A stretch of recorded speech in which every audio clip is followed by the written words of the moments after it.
When a white Rolls-Royce pulled into Caleb Mercer's grease-stained garage on a scorching Thursday afternoon, he assumed someone was lost. Rich people didn't come to his side of San Diego, not unless their GPS had a cruel sense of humor. But then he saw her, a 19-year-old girl locked inside metal braces, her face tight with the kind of pain that doesn't ask for help anymore because help stopped coming years ago. Her mother, a woman who wore wealth like armor, was desperate. And Caleb, a widowed mechanic with calloused hands and a promise buried deep in his heart, was about to risk everything to give a stranger back her life. If you're watching from anywhere in the world, hit that like button and drop a comment telling me what city you're tuning in from. I want to see how far this story travels.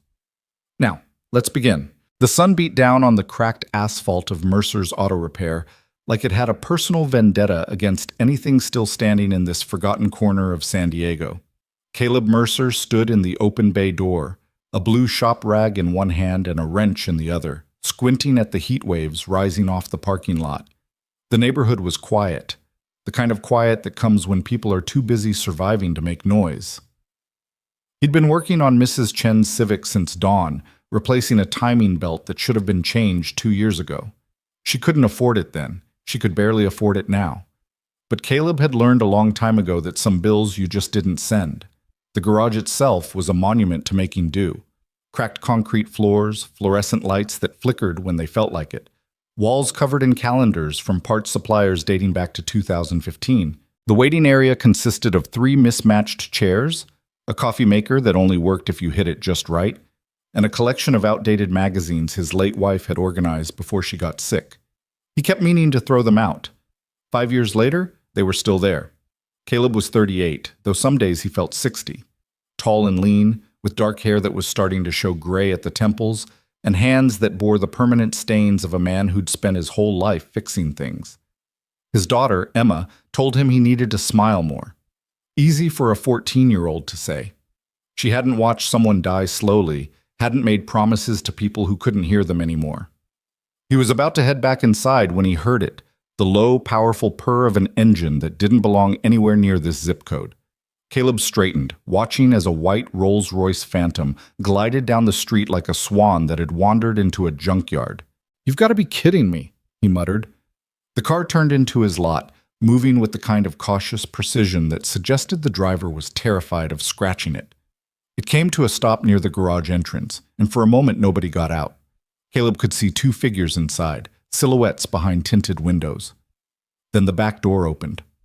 The woman who emerged was probably in her mid-40s, though she'd clearly spent a fortune making sure nobody could tell for certain. She wore a cream-colored pantsuit that probably cost more than Caleb's truck, her dark hair pulled back in a style that was somehow both severe and elegant.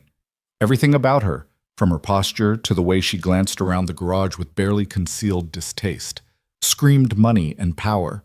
But it was the second person who made Caleb forget about the heat, the grease on his hands, and the half-finished Civic behind him. The girl who stepped out, young woman really, maybe 19, moved like every inch of motion cost her something. Her legs were enclosed in elaborate braces, metal and composite materials running from her hips to her ankles, with joints at the knees that locked and released with small mechanical sounds.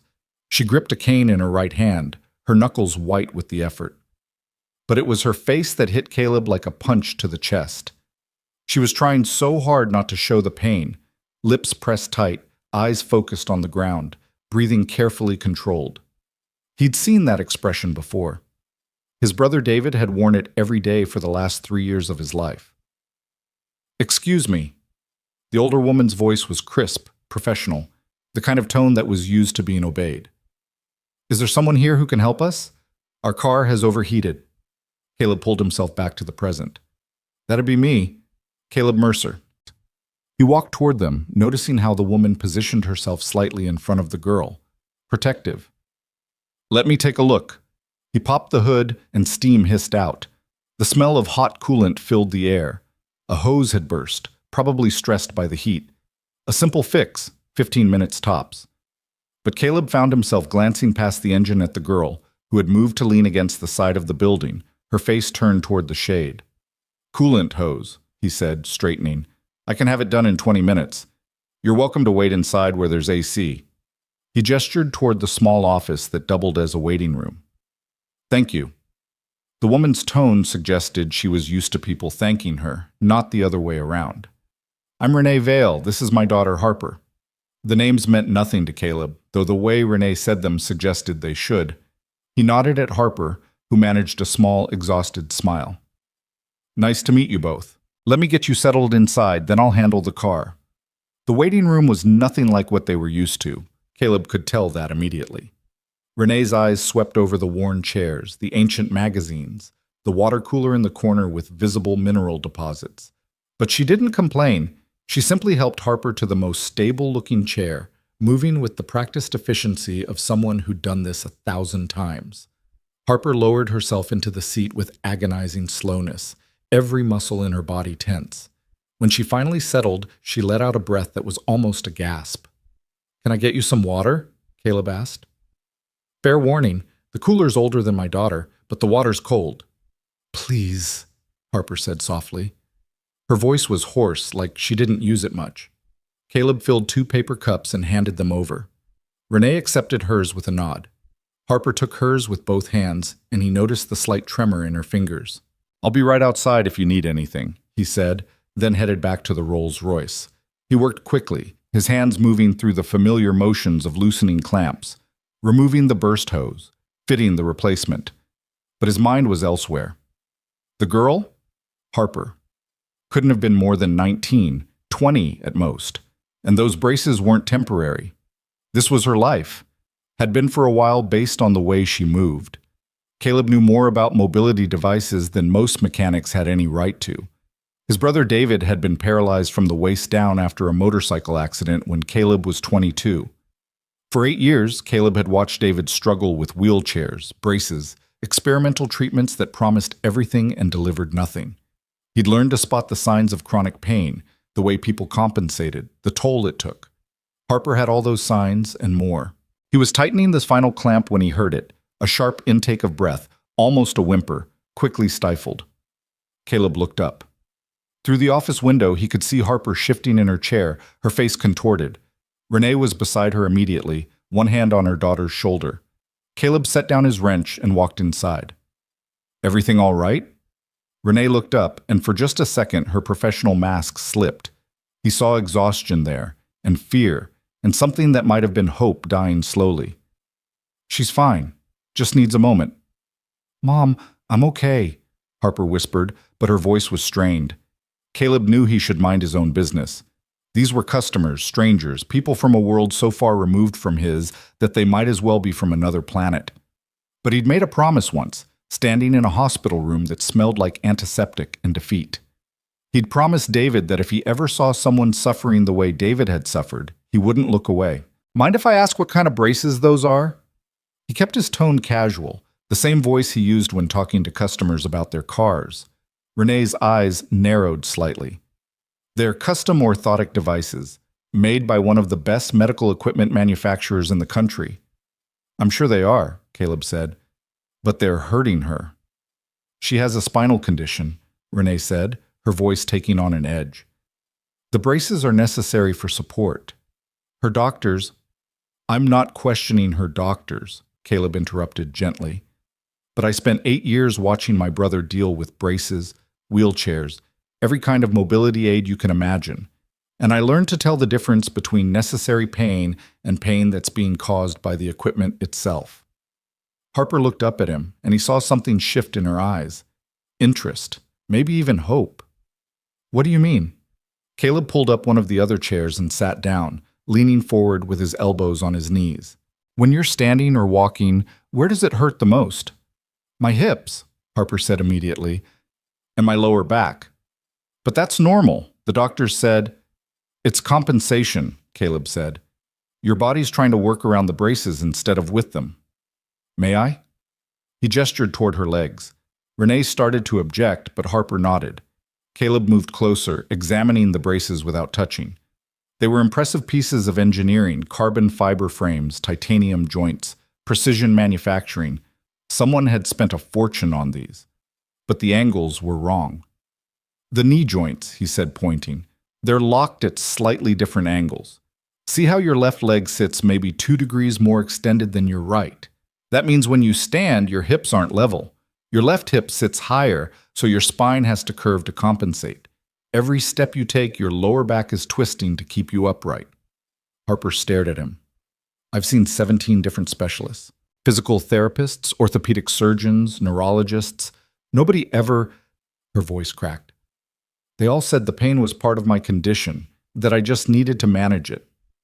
How long have you been wearing these specific braces? Caleb asked. 3 years, Renee said quietly. They cost $800,000. Caleb let out a low whistle. Well, that's unfortunate, because they're wrong.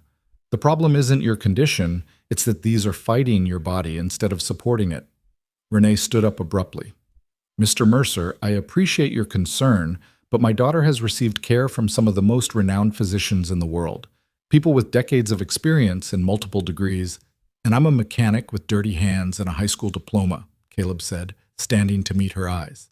I get it, but credentials don't mean much if the fundamentals are wrong. And the fundamental problem here is balance. Everything in motion, whether it's a car or a human body, needs to be balanced around its center of gravity. These braces are forcing Harper's center of gravity to shift with every step. That's why she's in pain. This is absurd, Renee said, but there was less conviction in her voice now. Let him look, Mom. Harper's voice was quiet but firm. Please, what's the worst that could happen? I'm already in pain every single day. At least he's offering an explanation that makes sense. Renee closed her eyes for a long moment. When she opened them, Caleb saw something he hadn't expected. Desperation. This woman, who probably commanded boardrooms and made million-dollar decisions before breakfast, was desperate. You have no credentials, she said slowly. No medical license, no engineering degree. If you're wrong, if you hurt her, then you'll sue me for everything I own, which wouldn't take long, Caleb said. I understand the risk you're taking, but I've got to ask, what risk is Harper taking if nothing changes? Harper let out a sound that might have been a laugh or a sob. I'll be exactly where I am now, stuck, hurting, watching my life happen through a window. Renee's hand tightened on her daughter's shoulder. Harper, I want him to try, Harper said. I know you've spent millions. I know you've flown me all over the world to see specialists. I know you've done everything a mother could possibly do. But Mom, I'm 19 years old, and I can't remember what it feels like to stand without pain. If there's even a chance... Her voice broke, and Renee pulled her daughter close, both of them crying now.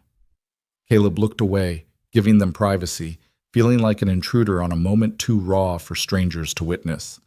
After a long moment, Renee straightened, wiping her eyes with the kind of precise movements that suggested she rarely allowed herself to cry. What would you need to do? First, just examine the braces more carefully, Caleb said. Take some measurements, see exactly what's going on. Then, if I'm right about the problem, I'd need to adjust the joint angles. It's delicate work, but it's not complicated. Not really. When? Harper asked. Caleb checked his watch. It was 2 in the afternoon. Emma wouldn't be home from school until 4. Now works if you've got time. Your car will be ready in 10 minutes anyway. Renee looked around the garage, the cracked floor, the ancient equipment, the general air of barely controlled chaos. This wasn't a state-of-the-art facility. This wasn't even a particularly clean facility. But her daughter was looking at Caleb Mercer like he'd just offered her the sun and the moon. All right, Renee said, but I want to be clear. If at any point I think you're causing harm, we stop immediately. Absolutely, Caleb agreed. I wouldn't have it any other way. He finished the car repair while Renee made phone calls, canceling appointments, rescheduling meetings, using the kind of clipped, efficient language that suggested she was used to her schedule bending to her will rather than the other way around. Harper sat quietly, watching Caleb work with an intensity that made him self-conscious. You can ask, he said finally, closing the hood of the Rolls-Royce. Whatever you're wondering. Your brother, Harper said softly. You said you took care of him for 8 years. What happened? Caleb was quiet for a moment, wiping his hands on his rag even though they were already clean. Pneumonia. His immune system was compromised from all the medications. He fought it for 2 weeks, but he shrugged, trying to make it look casual. That was 5 years ago. I'm sorry, Harper said, and she meant it. He could hear it in her voice. Yeah, me too. Caleb cleared his throat. But David made me promise something before he died. He said if I ever met someone who was dealing with what he dealt with, I shouldn't just walk by.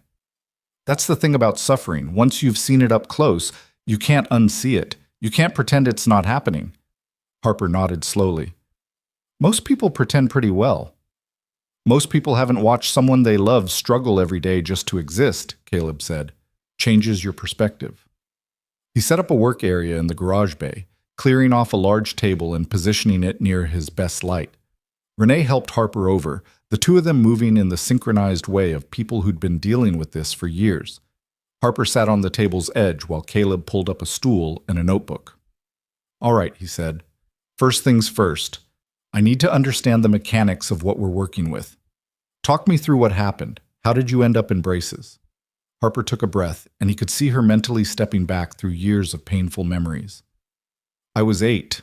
We were at the beach, just Mom and me this rare day where she wasn't working. There was a sandbar, and I swam out to it, but I didn't see the riptide. She paused. I went under. Mom dove in after me, but by the time she got me back to shore, I'd been without oxygen for almost 4 minutes. Brain damage. It affected my motor control, specifically my legs. The doctor said I'd never walk again. But you did, Caleb said, looking at the braces. With help. Intensive therapy, experimental treatments, these braces. I can walk technically, but it's... She closed her eyes. It's like my body is fighting itself every single second. And it hurts. It always hurts. Caleb made notes, sketching rough diagrams of the brace structure. The pain, is it constant or does it spike during certain movements? Both, Harper said. There's baseline pain, like a 4 out of 10, but when I walk, it shoots up to 7 or 8. Standing still is actually worse sometimes because all the pressure is just sitting on my hips and spine. And the braces themselves. When you put them on in the morning, do they feel tight, loose? Where's the contact points? Harper pointed to various places on the braces. The hip joints, the knee supports, the ankle cuffs. Caleb examined each one, running his fingers along the edges, checking how they sat against her body. He could see pressure points, places where the metal and composite had rubbed against skin for so long that there were permanent marks. Renee watched him work with the intensity of a hawk, ready to swoop in at the first sign of trouble. But Caleb moved carefully, explaining everything he was doing, asking permission before each touch. After 45 minutes of examination and note-taking, he sat back. Okay, I think I've got it. And? Renee asked. The braces are engineered beautifully, Caleb said.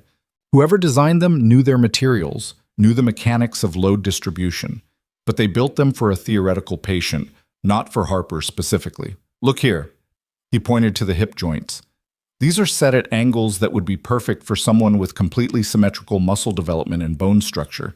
But Harper's right side is stronger than her left because that's how she's compensated for years. The braces don't account for that. They're forcing both sides to move identically, which means her body has to fight the stronger side to accommodate the weaker one. So what would you do differently? Harper asked, leaning forward despite the pain it caused. Caleb flipped to a new page in his notebook and started sketching. I'd adjust the joint angles to account for your natural compensation patterns. Instead of fighting them, we'd work with them. I'd also redistribute the contact points. Right now, too much pressure is concentrated at your hips and lower spine. We could spread that load more evenly along your legs, and... He hesitated. What? Renee demanded. The weight. These braces are heavy because they're built to be strong. But strength isn't always what you need. Sometimes you need flexibility. I think we could rebuild them with lighter materials in certain places, keep the structural integrity where it matters, but reduce the overall load Harper's carrying by maybe 20%. Harper's eyes were bright with something Caleb recognized as dangerous. Hope. He'd seen it before, in David's eyes every time a new treatment was suggested. Hope was a knife that cut both ways. How long would it take, she asked, to make the adjustments? I'd need to take the braces apart, which means you'd need another way to get around.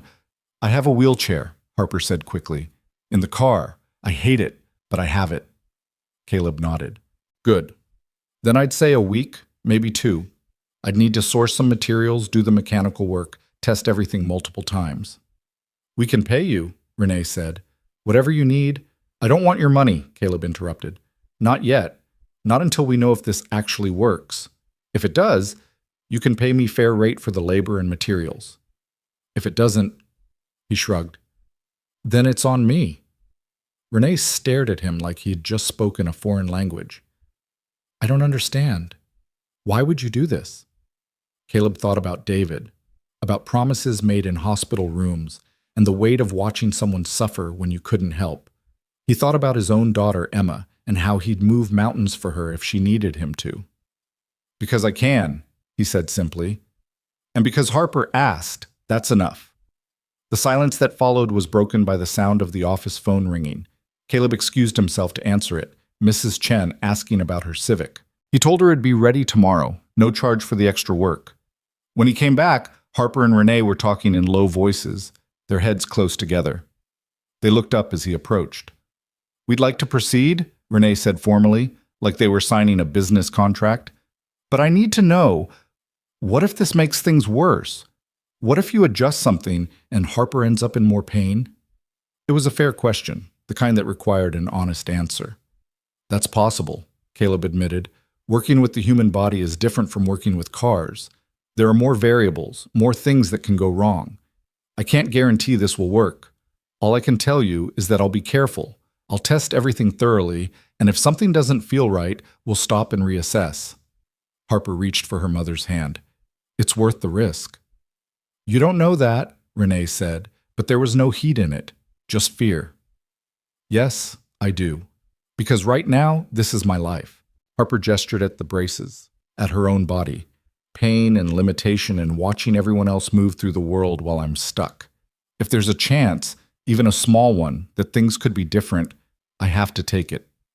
Renee closed her eyes again, and Caleb saw her gathering herself, pulling on that armor of control and certainty. When she opened her eyes, she was all business. What do you need from us? They spent the next hour working out logistics. Harper would need to be without the braces for at least a week, probably 2. Renee would clear her schedule to stay with her daughter in San Diego. They'd get a hotel nearby. Caleb would need detailed specifications from the brace manufacturer, which Renee promised to obtain regardless of what confidentiality agreements she had to breach. By the time they left, the sun was starting to dip toward the horizon, painting the garage in amber light. Caleb helped Harper to the car. She'd switched to her wheelchair, which she maneuvered with practiced efficiency despite obvious distaste. Thank you, she said, looking up at him from the chair, for seeing me, for believing you could help. Haven't helped yet, Caleb said. Let's see if I can actually pull this off before we start celebrating. You will, Harper said with absolute certainty. I don't know why, but I believe you will. After they drove away, Caleb stood in the empty garage, looking at the notes he'd taken, the sketches he'd made. What had he just gotten himself into? He was a mechanic, not a medical professional. If this went wrong, if he hurt that girl? But then he thought about the look in Harper's eyes, that desperate, dying hope.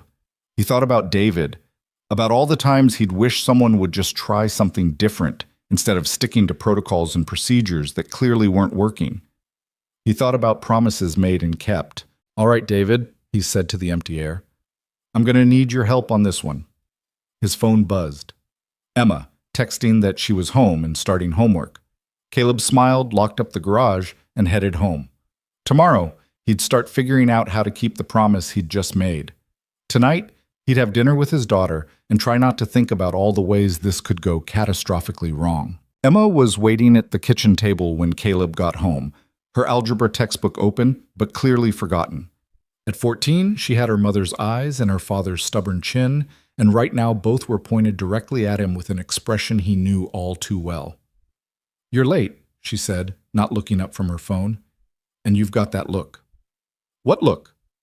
Caleb dropped his keys on the counter and headed for the fridge. The one you get when you're about to do something that's either really smart or really stupid, and you haven't figured out which yet. She finally glanced up. So what is it this time? Another project car you're going to restore and never finish? Caleb pulled out leftovers from last night's dinner and stuck them in the microwave. Not a car. A person. That got her attention. Emma set down her phone. What person? He told her about Harper and Renee, about the braces and the pain and the promise he'd made. Emma listened with the kind of intense focus she usually reserved for her favorite shows, occasionally asking questions that were sharper than most adults would think to ask. "So let me get this straight," she said when he finished.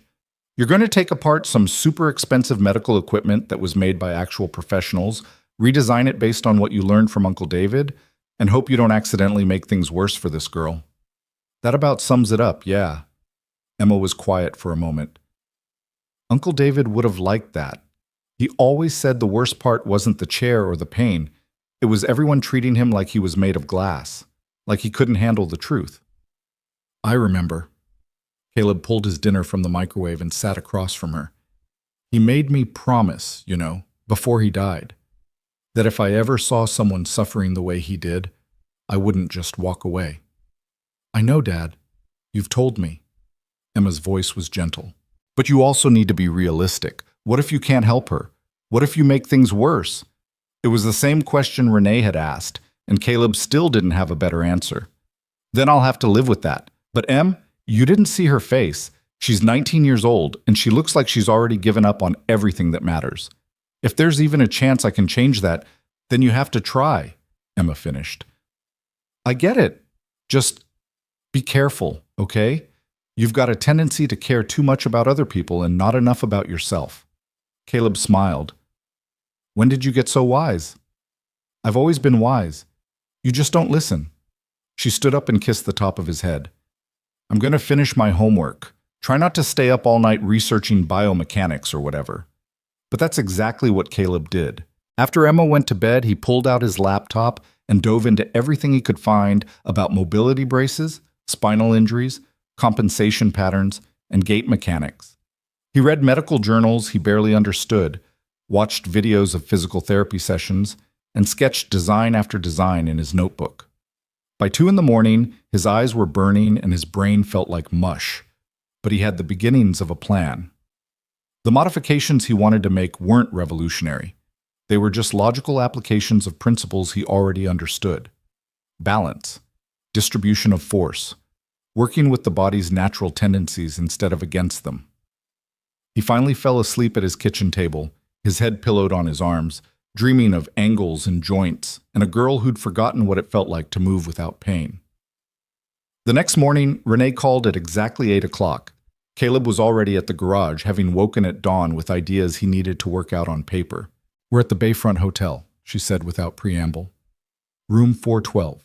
When can you start?"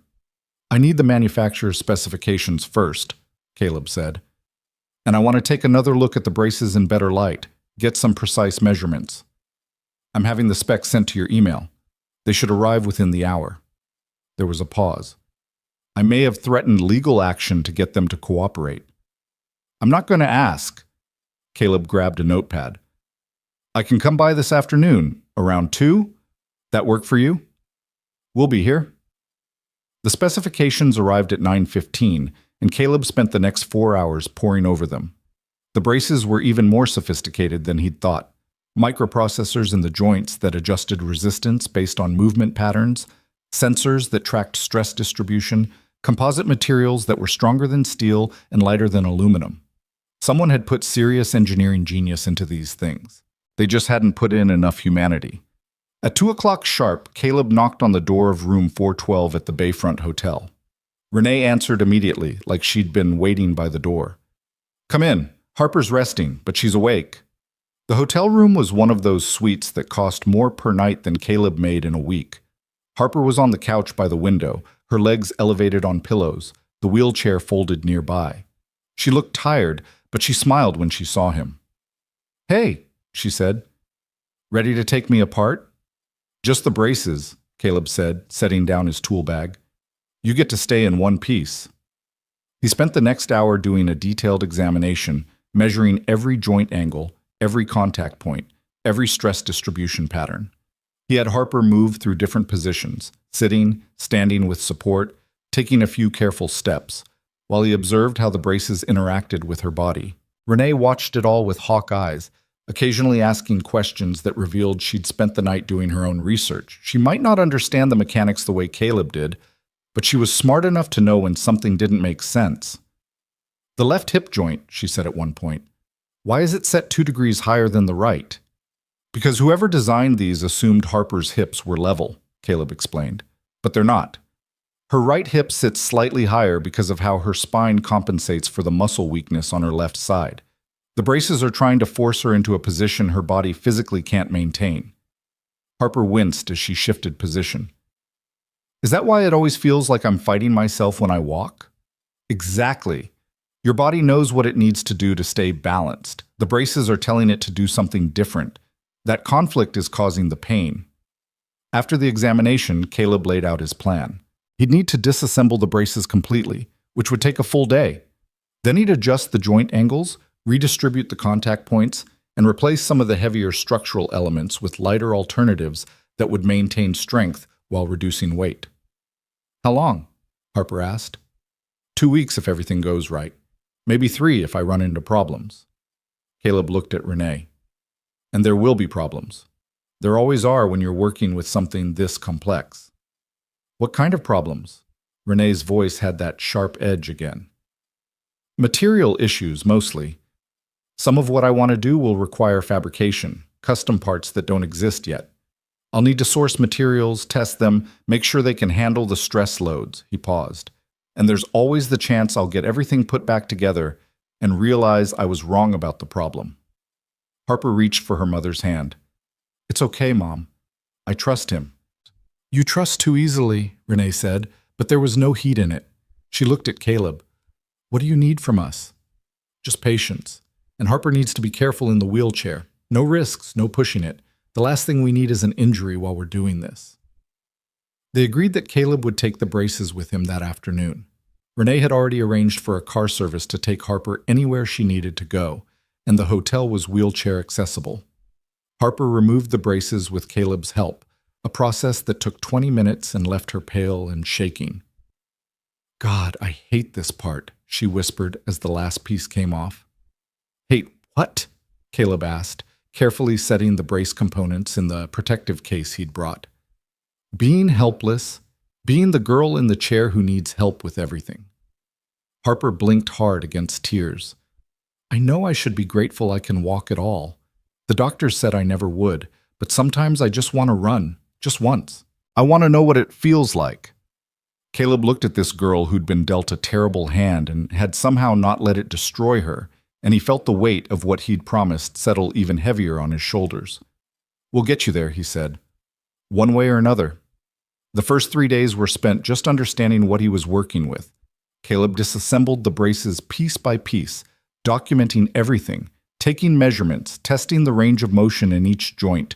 He worked in the garage late into the night, after the regular customers had gone home, with only the fluorescent lights and the radio for company. Emma would stop by after school, doing her homework on the old couch in the office while her father worked. Sometimes she'd ask questions about what he was doing, and Caleb would explain the mechanics of it all, how force transferred through joints, how angles affected stability, how the human body was just another machine that needed proper maintenance. You talk about people like they're cars, Emma observed one evening. Cars are simpler, Caleb said, examining a hip joint under his work light. But the principles are the same, as everything needs to be balanced. Everything needs to work together. And when something's wrong, you have to find the root cause, not just treat the symptoms. On the 4th day, Harper and Renee came to the garage. Harper maneuvered her wheelchair through the door with the kind of aggressive competence that suggested she was still angry about needing it. I wanted to see where the magic was happening, she said, looking around the space with genuine interest. Not much magic, Caleb said. Mostly just trial and error and a lot of swearing. He showed her the braces, now completely disassembled and laid out on his largest work table. Harper stared at all the pieces, the joints, the frames, the sensors, the composite panels, like she was seeing them for the first time. I've worn these for 3 years, she said quietly. I never really thought about how they worked. They were just part of me.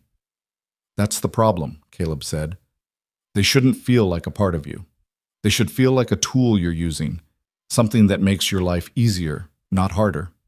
He walked her through his planned modifications, using the actual components to illustrate what he wanted to change. Renee asked sharp questions about structural integrity and safety margins. Harper just listened, her eyes tracking every movement, every explanation. Can I try something? She asked suddenly. Depends what it is, Caleb said. Harper wheeled over to the table and picked up one of the knee joints, turning it over in her hands. When I walk, this is the part that locks up sometimes. It's supposed to release smoothly, but it catches. Why? Caleb took the joint from her and examined it. See the sensor here? It's measuring the angle of flexion and telling the microprocessor when to release the lock. But the threshold is set too high. Your natural walking gait doesn't quite reach that angle, so the joint thinks you're not ready to advance to the next step. So it's waiting for me to do something I physically can't do. Exactly. Harper laughed, but it wasn't a happy sound. Story of my life. Everyone waiting for me to do things I can't do, then wondering why I'm not trying hard enough. Renee's hand tightened on her daughter's shoulder. Caleb saw years of frustration and grief in that simple gesture. Well, we're going to change the thresholds, he said. Make the joints respond to what you can actually do, not what some algorithm thinks you should do. They stayed for another hour, Harper asking questions, and Caleb answering them with the kind of detailed honesty he'd have used with any colleague. He showed her the new materials he was planning to use: lighter composite panels, redesigned contact points with better padding, adjusted joints that would move in harmony with her body instead of against it. When they finally left, Emma emerged from the office where she'd been pretending to do homework. She's nice, Emma said. Scary smart, too. Did you hear some of those questions? She's been living with this for 11 years, Caleb said. Of course she's smart about it. You learn everything you can about the thing that's ruining your life. Is that what Uncle David did? Caleb nodded. He knew more about spinal injuries and mobility equipment than most of his doctors. Not because he wanted to, because he had to. When something controls your entire existence, you either learn everything about it or you go crazy. Emma was quiet for a moment. Do you think you can really help her? I don't know, Caleb admitted, but I'm going to try like hell. The first prototype was finished on day 7. Caleb had worked 16 hours straight to get it done, fueled by coffee and stubbornness and the memory of promises made. He called Harper at 8 in the morning, knowing it was too early, but unable to wait. I've got something, he said when she answered. It's not perfect, but I want you to try it. They came within the hour. Harper transferred from her wheelchair to Caleb's work chair, a tall stool with back support, while he carefully fitted the modified braces onto her legs. He'd lightened them by 18%, redistributed the contact points to spread pressure more evenly, and adjusted every joint angle to work with her natural compensation patterns instead of against them. How does it feel? He asked, securing the last strap. Different, Harper said. She shifted her weight, testing. Lighter. The pressure on my hips is less? That's the idea. Think you can stand? With Caleb on one side and Renee on the other, Harper eased off the stool and onto her feet. For a moment, she just stood there, breathing carefully. Well? Renee asked, her voice tight with controlled anxiety. It's better, Harper said slowly. The hip pain is definitely less, but she took a careful step, and Caleb saw her face change. Oh. What's wrong? Renee was already reaching for her. Nothing's wrong. It's just... Harper took another step, then another. The left knee. It's catching worse than before. Caleb swore under his breath. He'd adjusted the angle, but he'd overcorrected. The joint was now releasing too early, causing Harper's left leg to buckle slightly with each step. Okay, let's get you sitting, he said, guiding her back to the stool. I see what happened. I can fix it. How long? Harper asked, and he could hear the disappointment she was trying to hide. 2 days? Maybe 3? I need to recalibrate the sensor thresholds and adjust the joint resistance. He was already making notes, his mind racing through solutions. The good news is the hip relief is working exactly like I hoped, so we're on the right track. On the right track isn't walking, Harper said quietly. Caleb knelt down so he was at eye level with her. No, it's not. And I'm sorry. This is the part I warned you about, the problems, the setbacks, the trial and error. But we learned something important today. We know the hip modifications work. We just need to fine-tune the knees. Harper nodded, but he could see her pulling back, protecting herself from hope. He recognized that defense mechanism. David had used it constantly toward the end, when every new treatment had failed and the next one was just another way to be disappointed. After they left, Caleb went back to work with renewed intensity. The knee joint issue was mechanical. He'd made the spring resistance too light, causing the lock to release before Harper's leg was ready to support her weight. He needed something stronger, but still responsive enough to match her gait. He spent 2 days fabricating a new joint mechanism, testing it on a rig he built specifically for the purpose. Emma came home from school to find the garage transformed into something resembling a mad scientist's laboratory, with springs and sensors and calibration equipment scattered across every surface. "Dad, you need to sleep," she said, noting the coffee cups and the shadows under his eyes. "I will, soon. I'm close to something." "That's what you said yesterday, and the day before." She grabbed his shoulders and turned him to face her. "Harper needs you to succeed, which means she needs you to not collapse from exhaustion. Take a break, eat something, sleep for like 6 hours. The braces will still be here tomorrow." She was right, of course. Caleb forced himself to stop at midnight, went home, and slept for 5 hours before his brain woke him up with a new idea about sensor calibration. The second prototype was ready on day 10. This time, when Harper stood up, both knees locked and released smoothly. She took 1 step, then 2, then 5. The concentration on her face was absolute. "How's the pain?" Caleb asked. "It's there," Harper said, still walking. "But it's different, less sharp, more like pressure. Is that normal?" "Depends. Rate it for me, 1 to 10. Maybe a 5, compared to the usual 7 or 8. She stopped, breathing hard. "But I'm tired, like really tired. My legs feel like rubber." Caleb helped her sit. "That's because you're using different muscle groups. The braces are making your body work differently, so muscles that weren't being stressed before are suddenly getting a workout." "Is that good or bad?" Renee asked. "Good, mostly. It means Harper's body is adapting to the new support structure, but it also means we need to build up her strength gradually. Can't just jump into using these all day." Over the next few days, Harper came to the garage for short sessions. 20 minutes at first, then 30, then 45. Each time, Caleb made small adjustments based on her feedback. A slightly different angle here, a softer contact point there, a recalibrated sensor threshold. And each time, Harper walked a little longer, stood a little straighter, complained about the pain a little less. But there were setbacks. On day 13, one of the ankle joints cracked under stress, and Caleb had to completely rebuild it with stronger materials. On day 15, Harper developed a pressure sore on her right hip from a contact point that was positioned 2 millimeters too far forward. Each problem sent Caleb back to the drawing board, testing and adjusting and testing again. Emma watched her father work with a mixture of pride and concern. "You're going to fix this," she told him one night. "I know you are." "How do you know?" Caleb asked, not looking up from the joint he was recalibrating. "Because you promised, and you don't break promises. Not to Uncle David and not to Harper." On day 16, everything came together.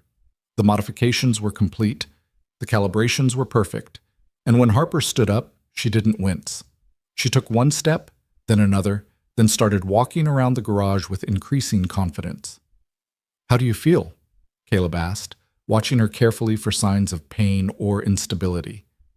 "Good," Harper said, and then she stopped, her eyes widening. "Actually good. Not just better than before, but actually genuinely good. My hips don't hurt, my back doesn't hurt. I'm tired, but I'm not in pain." She looked at her mother, who had both hands pressed to her mouth, tears streaming down her face. "Mom, I'm not in pain," Harper whispered. Renee pulled her daughter into a fierce hug, and they both cried while Caleb politely turned away, pretending to check his notes. These moments weren't for him. He was just the mechanic who'd turned some wrenches and adjusted some angles. But when Harper pulled away from her mother and hugged him too, he let himself feel it, the weight of a promise kept, the relief of success against odds, the simple human satisfaction of fixing something that was broken. "Thank you," Harper whispered against his shoulder. "Thank you, thank you, thank you." "You're welcome," Caleb said, his voice rough. "But we're not done yet. This is just the beginning." Because what came next wasn't celebration. It was proof. Harper could walk around the garage without pain, but the garage was controlled territory. Flat floors, no obstacles, Caleb standing by ready to catch her if something went wrong. The real world was different. The real world had curbs and stairs and uneven pavement, and people who didn't slow down or make room. "I want to try outside," Harper said the next morning, arriving at the garage with a determination Caleb hadn't seen before. Actual sidewalks, actual streets. Renee looked less certain. "Maybe we should wait. Make sure everything's stable first." "It's been stable for 3 days, Mom. I've walked around this garage probably 100 times. I need to know if this works in real life or if it only works here." Harper's jaw was set in a way that reminded Caleb of his own daughter when Emma had made up her mind about something. "She's right," Caleb said. "We need to test this in real conditions. But we start small, just around the block. I'll walk with her, and you can follow in the car in case we need a quick exit." They set out 20 minutes later, Harper moving slowly but steadily down the cracked sidewalk outside Mercer's Auto Repair. Caleb stayed close, but not too close, giving her space to find her own rhythm. Renee drove behind them at walking pace, hazard lights on, looking like she was escorting a presidential motorcade. The first obstacle was a section of sidewalk that had buckled from tree roots, creating an uneven surface that tilted at awkward angles. Harper approached it carefully, testing each step. "The left knee is compensating differently," she said, not stopping. "I can feel it adjusting to the slope." "Is it painful?" "No, just different, like my leg is actually working with me instead of against me." They made it around the block, 4 streets, maybe half a mile total, and Harper was exhausted but smiling. Not the polite smile she'd worn in the beginning, but something real and bright and full of wonder. "I did it," she said, half laughing, half crying. "I walked around the block without wanting to die." "You did more than that," Caleb said. "You adapted. Your body figured out how to work with the braces on uneven terrain. That's huge." Over the next week, they increased the difficulty. Longer walks, steeper inclines, a shopping mall with tile floors and crowds of people. Each expedition revealed small issues that Caleb would adjust back at the garage. A sensor that was too sensitive to sudden movements, a contact point that rubbed during extended walking, a joint that needed different resistance for uphill versus downhill. But the pain never came back, not the sharp, constant agony that Harper had lived with for 3 years. She got tired, her muscles got sore from the unaccustomed exercise, but it was the normal exhaustion of physical activity, not the grinding torment of a body fighting itself. Emma started joining them on the walks, chatting with Harper about school and music and the particular frustrations of being a teenage girl. Caleb would walk slightly ahead, giving them privacy, but he'd catch fragments of conversation that made him smile. "So, your dad just decided to help you?" Emma was asking. "Just like that?" "Just like that," Harper said. "I think I reminded him of your uncle." "You did. He gets this look sometimes when he talks about Uncle David, like he's still trying to save him." Emma was quiet for a moment. "But you're not Uncle David. You're getting better. Thanks to your dad." "Thanks to both of you," Emma corrected. "He couldn't have done this if you weren't willing to trust him. That takes guts." On the 15th day after the modifications were complete, Harper walked into the garage without her cane. She'd been using it less and less, but this was the first time she'd arrived without it at all. "Look at you," Caleb said, grinning. "Getting cocky." "Getting confident," Harper corrected. "There's a difference." She demonstrated by walking the length of the garage and back, her gait smooth and balanced. "I want to try something." "What kind of something?" Harper took a breath. "I want to try running." The silence that followed was heavy. Renee, who'd been checking her phone, looked up sharply. "Absolutely not." "Mom," "Harper, you haven't run since you were 8 years old. You don't know if your body can handle it, if the braces can handle it, which is exactly why I want to try it here, with Caleb supervising, instead of by myself where something could actually go wrong." Harper's voice was steady, reasonable. "I've been walking for 2 weeks without pain. My muscles are getting stronger. The braces are stable. I want to know what I'm capable of." Caleb understood the impulse. After years of limitation, the possibility of freedom was intoxicating, but he also understood the risk. Running put exponentially more stress on joints and supports than walking. If something failed at speed, Harper could be seriously hurt.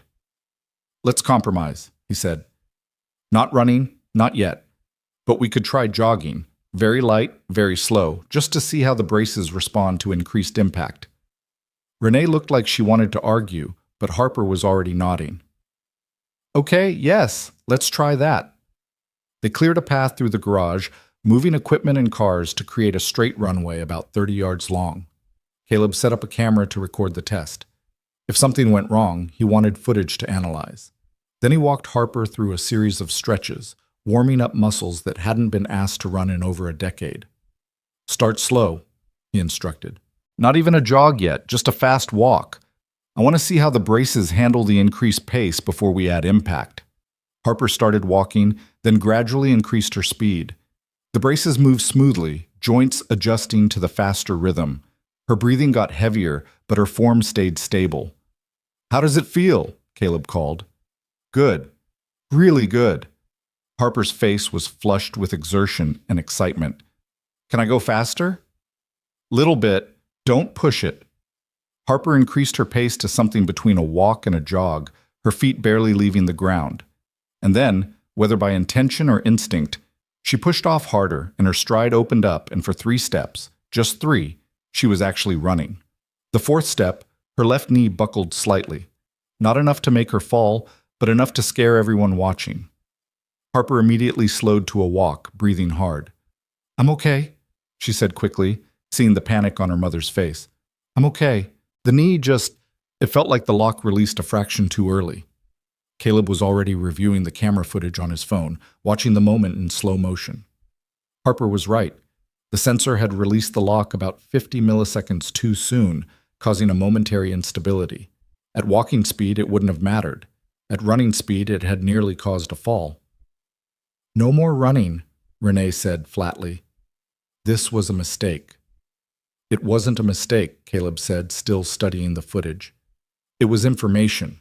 Now we know the sensors need recalibration for higher impact activities. I can fix this." "You can't fix everything!" Renee's voice cracked, years of fear and frustration breaking through her controlled exterior. "You're a mechanic, not a miracle worker. My daughter could have been seriously hurt just now." "But she wasn't," Harper said quietly. "And now we know what needs to be adjusted." "Isn't that how this works? Test, learn, improve?" "That's how it works when you're building a car," Renee shot back. "Not when you're experimenting on my daughter's body." The words hung in the air like smoke. Caleb felt them land, felt the accusation behind them. She wasn't wrong. He was experimenting, using trial and error on a human being who trusted him. The fact that it had worked so far didn't mean it would keep working. The fact that Harper wasn't in pain anymore didn't mean she was safe. "Maybe we should stop here," he said quietly. "The braces work for walking. That's more than you had 2 weeks ago. Pushing for more. Pushing for running. Maybe that's too much risk for too little gain." Harper's head snapped up. "No, don't you dare give up on me now." "I'm not giving up. I'm being realistic about—" "Realistic?" Harper's voice rose, anger replacing the usual careful control. "You want to talk about realistic? Realistically, I should be in a wheelchair for the rest of my life. Realistically, I should never have walked again after what happened to me. Realistically, every doctor my mother's millions could buy told me to accept my limitations and be grateful for what I had." She was crying now, furious tears that she didn't bother to wipe away. "You're the first person who looked at me and saw possibility instead of limitation. You're the first person who thought maybe, just maybe, I deserved more than just good enough. And now you want to stop because one sensor needs recalibration?" "Harper," Renee started, but her daughter wasn't finished. "I've spent 11 years being careful, being realistic, being grateful for scraps. And I'm done. I'm so completely done with settling for less than what I'm capable of." Harper turned to Caleb. "You told me the braces should be a tool, not a prison. Well, right now they're a tool that lets me walk. I want them to be a tool that lets me run. I want them to be a tool that lets me live without constantly wondering what I'm missing." The garage was silent except for the hum of the fluorescent lights and Harper's ragged breathing. Caleb looked at this girl who'd been through more in her 19 years than most people experienced in a lifetime, who'd been knocked down by fate and expensive medical equipment and her own body, and who was still fighting for more. He thought about David, who'd fought until the very end, not for a cure, but simply for dignity, for the chance to live on his own terms instead of the terms his injury dictated. He thought about Emma, who'd learned from watching her uncle die that sometimes the bravest thing you could do was refuse to accept the limits other people set for you. All right, Caleb said, we keep going, but we're smart about it. I recalibrate the sensors, we test everything thoroughly, and we don't try running again until I'm absolutely certain the braces can handle it. Harper nodded, wiping her eyes. Thank you. Renee looked like she wanted to argue, but she just closed her eyes and took a long breath. I can't lose you, she said finally. You're all I have. If something happens because we push too hard, nothing's going to happen, Mom. Caleb won't let it. Harper's certainty was absolute, the kind of faith that was both humbling and terrifying. The sensor recalibration took 3 days. Caleb didn't just adjust the existing thresholds. He completely rewrote the response protocols, creating different modes for different activities. Walking mode, where the sensors prioritize smooth transitions and energy efficiency. Athletic mode, where they prioritize stability and impact absorption. Emergency mode, where they locked immediately if they detected a fall pattern. He tested each mode exhaustively on his rig, running thousands of simulated cycles, stress testing the joints under conditions that mimicked running, jumping, even falling. Emma would come home from school to find the garage filled with the rhythmic clicking of joints, engaging and releasing, her father hunched over his laptop, adjusting code and watching data streams. You know you're kind of obsessed, right? She said one evening. I prefer dedicated, Caleb replied, not looking away from his screen. Dad, when was the last time you ate something that wasn't delivered in a cardboard box? He had to think about it. Tuesday? It's Friday. Come on, I'm making actual food. Emma physically pulled him away from his workstation. Harper needs you functional, not collapsed from malnutrition. Over dinner, pasta that Emma had learned to make from YouTube videos, she asked the question Caleb had been avoiding. What happens after this? After Harper can run?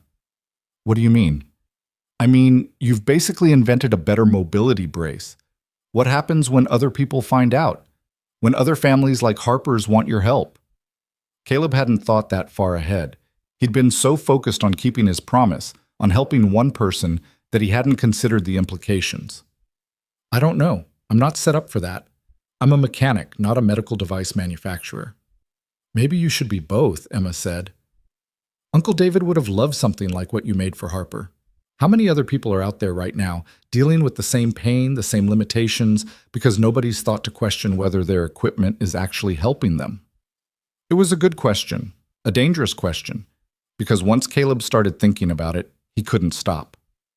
On day 18, Harper came back to try the recalibrated braces. Caleb had her walk first, testing the normal mode, then gradually transitioned to the athletic setting. The difference was subtle, but significant. The joints responded faster, locked more firmly, provided better stability during the impact phase of each step. How does it feel? Caleb asked. Powerful, Harper said, a slow smile spreading across her face. Like the braces are actually supporting me instead of just tolerating me. They spent an hour having her walk at various speeds, testing the transitions between modes, making sure everything felt natural. Then, when Caleb was satisfied, he set up the runway again. Same as before, he instructed. Start slow, work up gradually. But this time, if you feel anything wrong, any instability, any pain, anything, you stop immediately. Promise me. I promise. Harper started walking, then transitioned to a fast walk, then a gentle jog. The braces moved perfectly, absorbing impact, maintaining stability. Her breathing was controlled, her form steady. And then she pushed off harder, and she was running, really running, her feet pounding against the concrete floor of the garage. 10 yards, 20, 30. She reached the end of the runway, turned, and ran back. When she finally stopped, her face was radiant with joy and tears and disbelief. I did it, she gasped.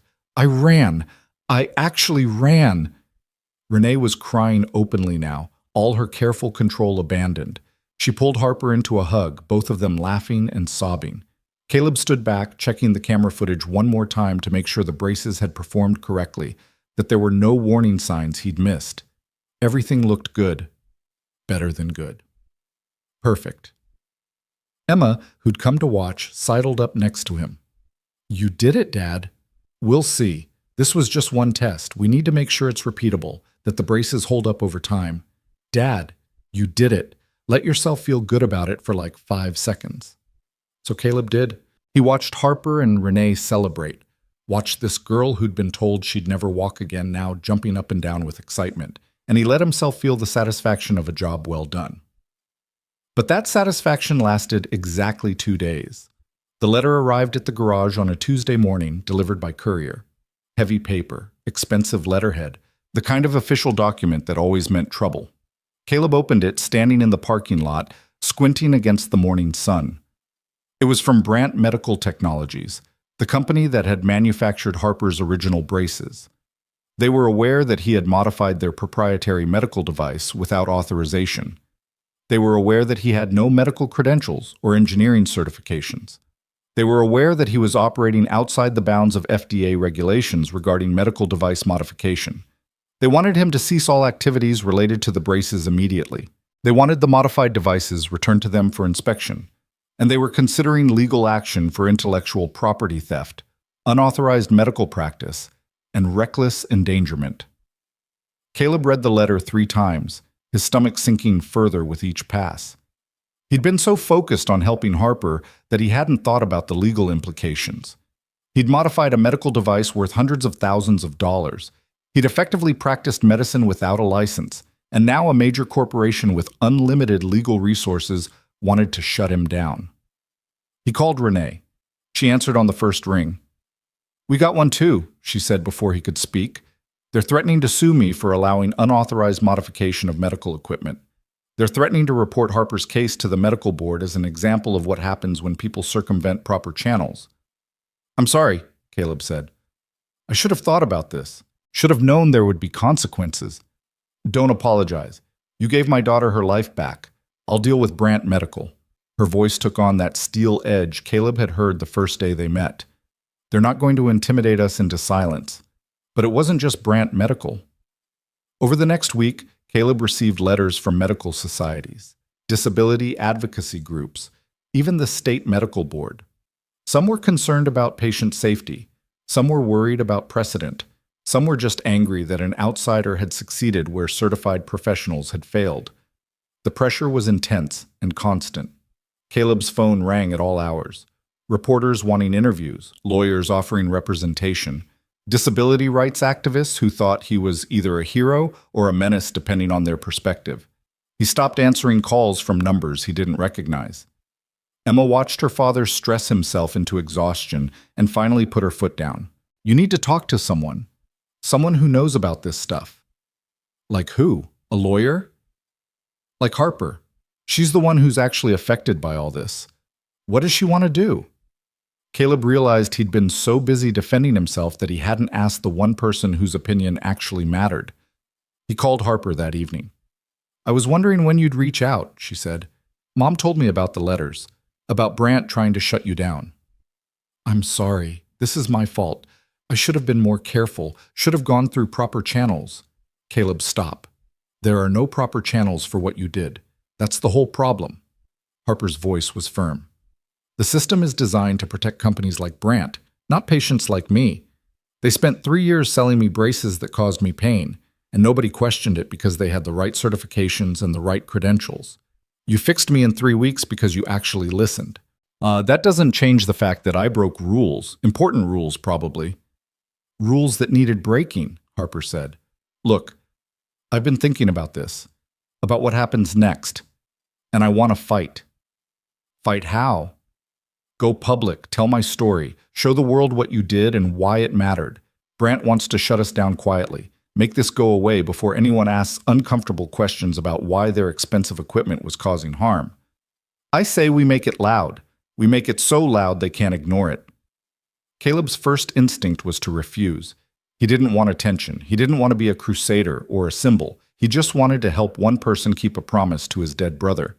But then he thought about Emma's question. How many other people were out there, suffering because nobody questioned the system? If we do this, he said slowly, there's no going back. Brandt will come at us with everything they have. Other companies will too.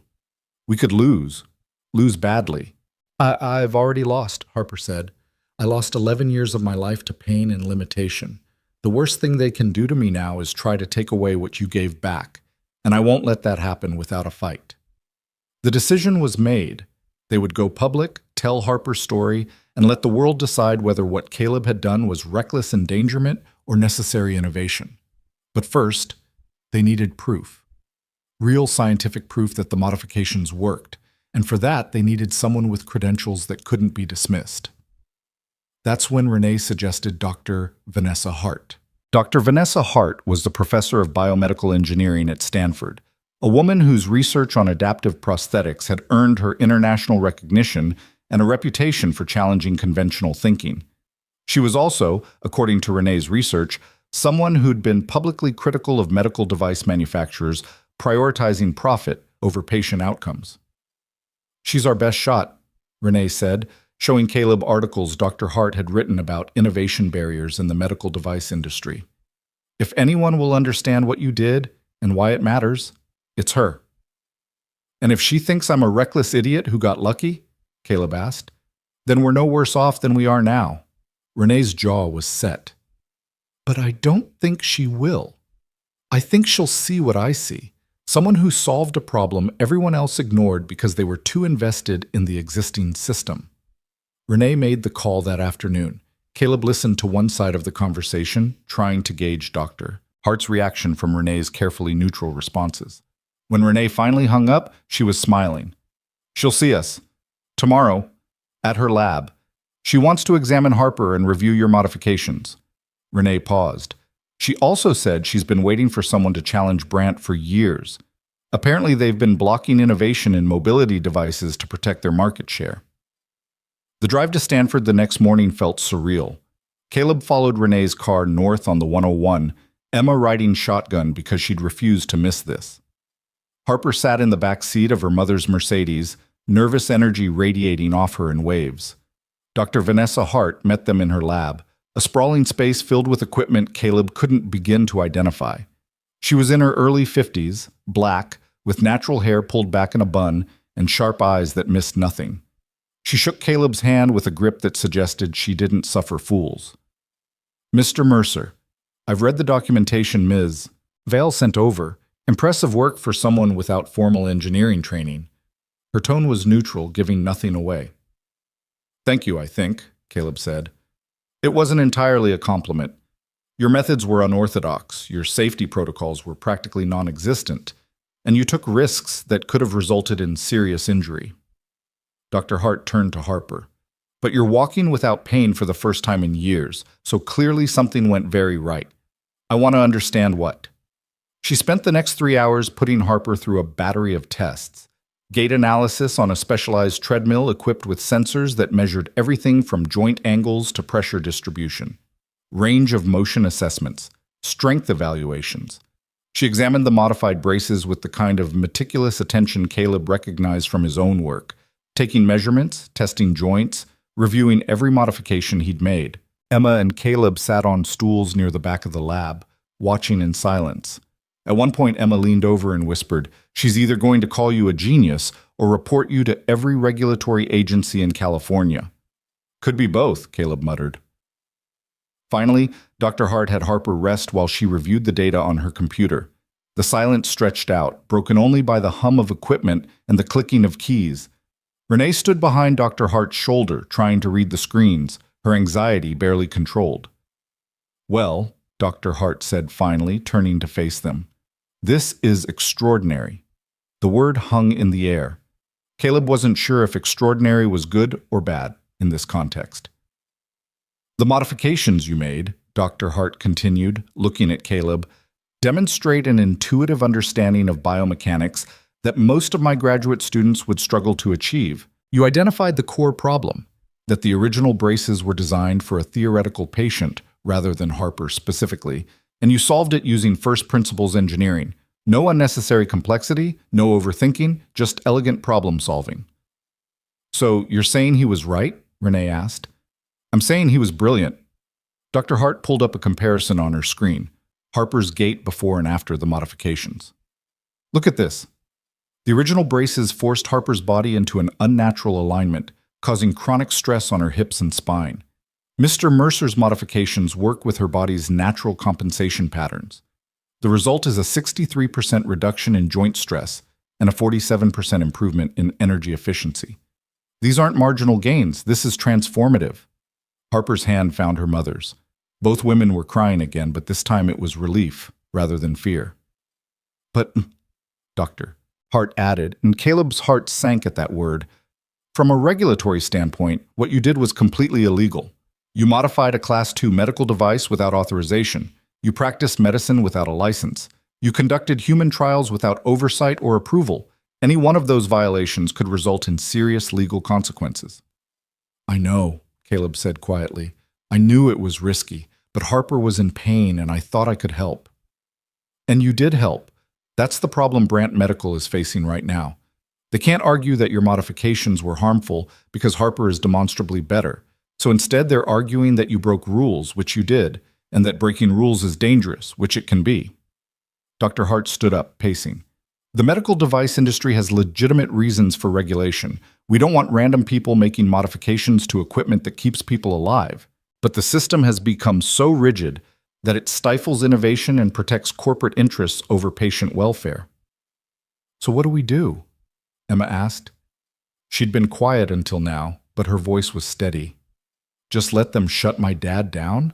Let them take away Harper's braces and put her back in the ones that hurt her? Dr. Hart smiled, and it wasn't a friendly expression, it was the smile of someone about to pick a fight. We don't let them do anything. We go on the offensive. We document everything, publish the results, and force a conversation about patient-centered innovation versus corporate-controlled healthcare. You'd be willing to help us? Renee asked carefully. Publicly? Even knowing it could damage your reputation? Ms. Vale, I've spent 20 years researching how to make better mobility devices. I've published dozens of papers. I've trained hundreds of students. And in all that time, I've watched companies like Brant block innovations that could help people because those innovations threatened their profit margins. Dr. Hart's voice was hard now. Your mechanic solved in 3 weeks what the medical establishment has been failing to solve for decades. If I don't stand up for that, what's the point of any of my work? The plan came together over the next few hours.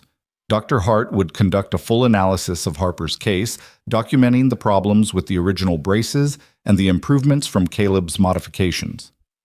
She'd present the findings in a paper submitted to a major medical journal, with Harper and Caleb listed as co-authors, and she'd testify on their behalf if Brant Medical followed through on their legal threats. It won't be easy, Dr. Hart warned. Brant has lawyers, money, and influence. They'll attack your credentials, question your motives, try to paint you as a dangerous amateur playing with people's lives. Let them try, Harper said. Her voice was quiet but absolutely certain. I'll tell anyone who'll listen what those braces did to me and what Caleb's modifications gave me back. They left Stanford as the sun was setting, the bay stretching out golden and endless to their left. Emma fell asleep in the passenger seat, exhausted from the emotional intensity of the day. Caleb drove in silence, processing everything that had happened. His phone buzzed with a text from Renee. Thank you for everything, for not giving up. He didn't know how to respond to that, so he just sent back a thumbs-up emoji and focused on the road. The media attention started 3 days later when Dr. Hart released a preliminary statement to the press about her findings. The story was irresistible. Billionaire's daughter healed by humble mechanic, medical establishment threatened by outsider innovation, David versus Goliath with mobility braces instead of slingshots. Caleb's phone exploded with interview requests. Local news, national news, medical journals, disability advocacy groups, everyone wanted a piece of the story. He turned them all down at first, uncomfortable with the attention, but Renee convinced him that silence would let Brant control the narrative. We need to tell your side, she insisted. Show people who you are and why you did this. So Caleb agreed to one interview with a local San Diego station that had covered community stories in his neighborhood for years. The reporter, Maria Gonzalez, met him at the garage on a Wednesday afternoon, her cameraman setting up shots of the workspace where the miracle had happened. "Tell me why you did this," Maria said once they were rolling. "You're not a doctor. You're not an engineer. Why take the risk?" Caleb thought about all the polished answers he could give, all the ways he could make himself sound noble or heroic. But he'd never been good at pretense. "My brother was paralyzed," he said simply. "I watched him suffer for 8 years with equipment that was supposed to help, but mostly just reminded him of everything he'd lost. When I saw Harper dealing with the same thing, I couldn't walk away. I made a promise to my brother before he died that I'd help if I ever could. This was my chance to keep that promise." The interview aired that evening. By morning, it had been picked up by national outlets. Caleb woke to find his garage surrounded by news vans and reporters shouting questions. He called Emma to warn her there might be media at her school, then texted Renee for advice on how to handle the circus his life had become. Her response was immediate. "Don't talk to anyone else. We're scheduling a press conference for tomorrow. Harper wants to speak." The press conference was held at a hotel in downtown San Diego, a room that could hold maybe 200 people but felt packed with 300 crammed inside. Renee had arranged everything: the podium, the microphones, the backdrop with a simple message: patient care over corporate profit. Harper sat at the table in her modified braces, Caleb on one side and Dr. Hart on the other. Renee stood slightly behind, one hand on her daughter's shoulder. The room was hot with bodies and camera lights, the air thick with anticipation. Harper's prepared statement was simple and devastating. She described 11 years of pain, of doctors who told her it was normal, of expensive equipment that made her feel like a prisoner in her own body. She described meeting Caleb, his careful questions, his refusal to accept that suffering was inevitable. And she described the moment she walked without pain for the first time, the moment she ran, the pure joy of discovering her body could work with her instead of against her. "Brant Medical is threatening legal action," Harper said, her voice steady despite the emotion behind it. "They say Mr. Mercer broke rules. They say he's not qualified. They say what he did was dangerous." She paused. "But I'm sitting here in braces that don't hurt me. I'm sitting here able to walk and run and live my life. And Brant wants to call that dangerous? They want to take this away from me because Caleb doesn't have the right pieces of paper on his wall?" The room erupted in questions. Harper fielded them with impressive composure, never defensive, always focusing on the facts of her experience. Dr. Hart provided the scientific credibility, explaining the biomechanics, the improvements, the potential for this approach to help others. Caleb said as little as possible, uncomfortable with being called a hero or an innovator. He was just a mechanic who'd kept a promise. But the public reaction was overwhelmingly supportive. Social media lit up with Harper's story. Disability rights advocates praised her courage. Other patients started coming forward with their own stories of medical equipment that caused more harm than good. The narrative Brant had hoped to control was slipping away from them. Then came the backlash. Medical societies issued statements about the dangers of unlicensed practice. Brant released their own press conference, featuring doctors who warned about the risks of modifications made without proper testing or oversight. They trotted out worst-case scenarios: equipment failures, injuries, deaths, all the terrible things that could happen when amateurs played doctor. "He got lucky," one orthopedic surgeon said on a morning talk show. "This time it worked out.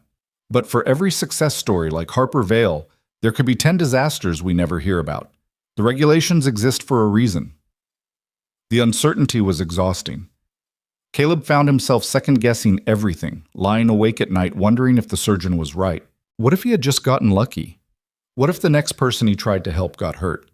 What if his modifications failed and Harper ended up worse than before? Emma found him in the garage at 2 a.m, staring at Harper's braces like they held answers to questions he hadn't figured out how to ask yet. "Can't sleep?" she said, pulling up a stool beside him.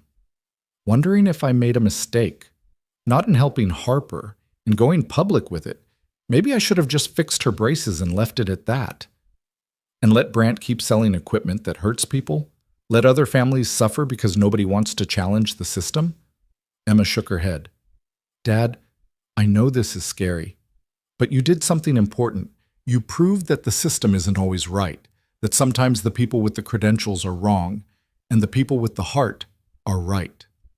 Your mother would have hated this, Caleb said. She always said I took too many risks, cared too much about other people's problems. Mom also said you had the biggest heart of anyone she'd ever met. Emma's voice was gentle. She knew you couldn't see someone suffering and just walk by. That's why she loved you. Caleb pulled his daughter close, grateful for her wisdom and her faith in him. When did you get so smart? I've always been smart. You've just been too busy saving people to notice. The federal hearing was scheduled for 3 weeks later in Washington, D.C., a preliminary review to determine if Caleb's actions warranted prosecution. Renee hired lawyers, expensive ones who specialized in medical device litigation. They prepped Caleb on what to say, how to present himself, how to appear competent but not arrogant, knowledgeable but not presumptuous. Just be yourself, one lawyer advised.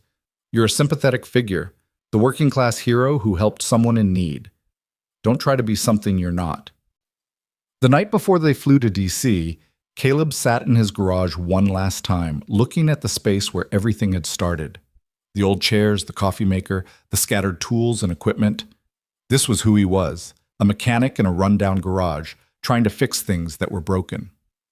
He thought about David, about the promise made in a hospital room 5 years ago. He thought about Harper, about the trust she'd placed in him when she had every reason to be skeptical. He thought about Emma, watching her father take a stand for what he believed in despite the risks.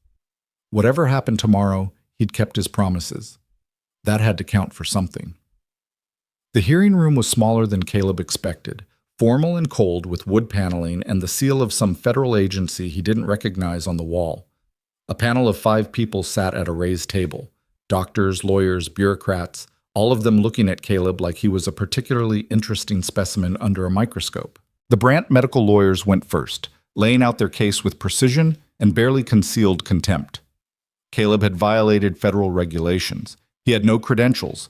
He had conducted medical procedures without oversight. He represented a dangerous precedent that could undermine public safety and trust in the medical device industry. If we allow mechanics to modify medical equipment based on intuition, the lead lawyer argued, we open the door to chaos. Today it's Mr. Mercer making braces. Tomorrow it's someone performing surgery in their garage. Where does it end? Then it was Dr. Hart's turn. She presented her analysis with the kind of clinical precision that came from decades of academic rigor. She showed the data, explained the improvements, demonstrated exactly why Caleb's modifications worked, and why the original braces had failed. The question before you, she said to the panel, is not whether Mr. Mercer broke rules. He did. The question is whether those rules are serving patients or protecting corporate interests. Because the evidence suggests that Brandt Medical knew their braces were causing problems and did nothing because fixing the problems would have cost them money and market share. That got a reaction. The Brandt lawyers objected, demanding proof. Dr. Hart calmly presented internal emails she'd obtained through her research connections, communications between Brandt engineers discussing the exact issues Caleb had identified and deciding that redesigning the braces wasn't cost-effective. The room went very quiet. Finally, it was Harper's turn to speak. She wheeled to the microphone. She'd chosen to use her chair for the hearing, wanting the panel to see what her life had been like before, and told her story one more time. But this time, she added something new. I want to show you something, she said. And then, with Renee's help, she stood up, removed the wheelchair, and walked across the hearing room. Not carefully, not tentatively, but with confidence and strength. She walked to the panel's table, turned, and walked back. This is what Caleb Mercer gave me, she said, her voice breaking. This is what your regulations almost prevented. I'm not asking you to throw out all the rules. I'm asking you to remember that the rules exist to help people, not to protect companies. And when the rules stop helping and start hurting, maybe it's time to change the rules. The panel deliberated for 2 hours. Caleb sat in the hallway with Renee, Emma, Harper, and Dr. Hart. Nobody speaking, everyone lost in their own thoughts about what would happen if the decision went against them. When they were called back in, the chairwoman of the panel spoke. We've reached a determination. Mr. Mercer, you violated several federal regulations regarding medical device modification, Under normal circumstances, this would result in fines and possibly criminal charges. Caleb's heart sank. This was it. The end. However, the chairwoman continued, we also find that your modifications demonstrably improved patient outcomes and that the original medical device was causing harm that the manufacturer failed to address, despite being aware of the problem. Furthermore, Dr. Hart's testimony suggests that current regulations may be inhibiting patient-centered innovation. She looked directly at Caleb. We're issuing a special provisional license that will allow you to continue working on mobility devices under Dr. Hart's supervision. You'll need to complete certification courses in biomedical engineering and safety protocols. You'll be subject to regular inspections and audits, and any future modifications must be documented and reviewed by a qualified medical professional before implementation.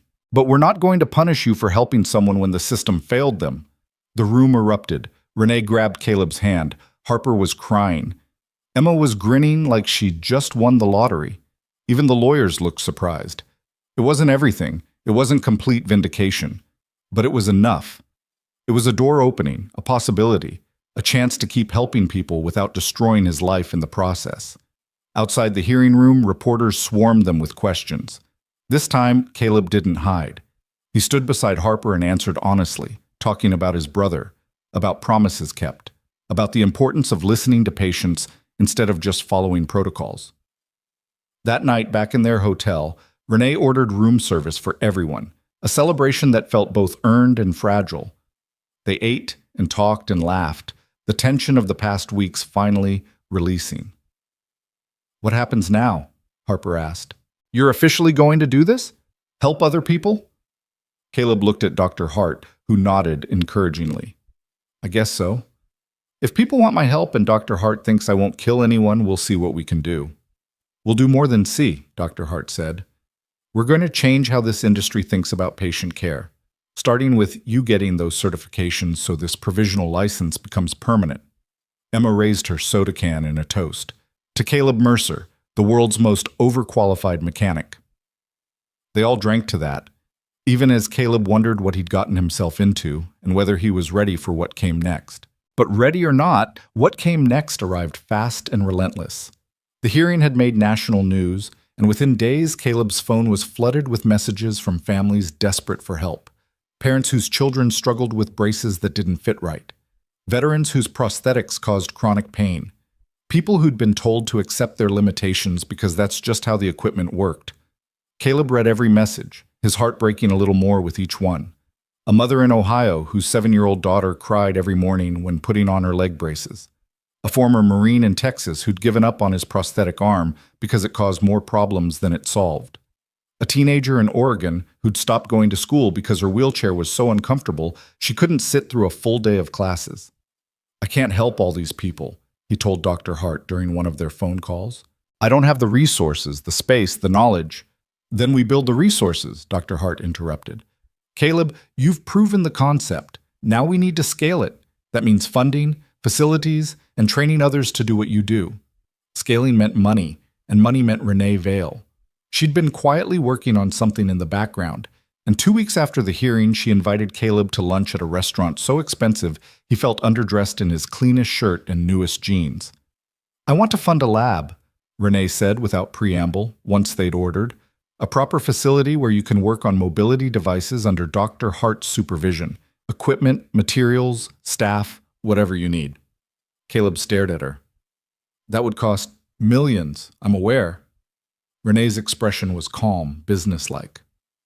I've spent the last 11 years throwing money at the medical establishment, trying to buy a solution for Harper's pain. You gave me that solution for the price of some modified parts and your time. This is me investing in the right approach. I don't know how to run a lab. I barely know how to run my garage. You won't be running it alone. Dr. Hart has agreed to come on as Chief Scientific Officer. I'll handle the business side. You'll do what you do best, fix things that everyone else has given up on. Renee leaned forward. Caleb, there are thousands of people like Harper out there. Maybe tens of thousands. People suffering because the equipment that's supposed to help them was designed by engineers who never asked what the patients actually needed. You can't help all of them personally, but you can build something that will. The enormity of it was terrifying. Caleb had never wanted to be more than a mechanic with a garage and enough work to pay his bills. Now Renee was offering him a chance to build something that could change lives on a scale he couldn't quite comprehend. "I need to think about it," he said. "Of course, but don't think too long. Every day we wait is another day someone's in pain that could be prevented." Caleb drove home in a daze, Renee's offer running circles in his head. He found Emma doing homework at the kitchen table, her headphones on, completely absorbed in whatever she was studying. She looked up when he dropped his keys on the counter. "How was lunch with the billionaire?" she asked, pulling off her headphones. "Complicated." Caleb grabbed a beer from the fridge and sat across from her. "She wants to fund a whole lab, hire staff, turn this into a real operation." Emma's eyes widened. "That's amazing. Why do you look like someone died?" "Because I don't know if I can do this. Running a lab, managing people, being responsible for patients, that's not me, Em. I fix cars. I work alone. I like my quiet life." "Did you like it?" Emma asked softly. "Before Harper? Before all this? Because from where I was sitting, you looked like you were just going through the motions. Working, coming home, existing. Uncle David's death kind of broke something in you, and I don't think you've been really alive since then." Her words hit harder than Caleb expected. Had he just been existing, going through the routine of life without really living it? "Helping Harper brought you back," Emma continued. "I saw it. You had purpose again. You cared about something beyond just getting through the day. And yeah, this is scary and complicated and way bigger than anything you've done before. But Dad, you're good at this. You're really, really good at seeing what other people miss and fixing what everyone else says is unfixable. Don't waste that because you're scared." Caleb looked at his daughter, this 14-year-old kid who somehow had the wisdom of someone twice her age, and felt pride and gratitude wash over him. "When did you get so smart?" "I keep telling you, I've always been smart. You just forget sometimes." She grinned. "So are you going to do it?" "I think I have to. Uncle David would never forgive me if I didn't." The next morning, Caleb called Renee and accepted her offer. Within a week, she'd purchased a building in a light industrial area of San Diego. Nothing fancy, but spacious and well lit, with room for equipment and workstations. Dr. Hart flew down to help with setup, bringing an enthusiasm that made Caleb feel slightly less terrified about the whole thing. "We'll start small," Dr. Hart said, walking through the empty space with a measuring tape and a notebook. "Basic tools, a few workstations, materials storage. As we prove the concept and get more funding, we expand.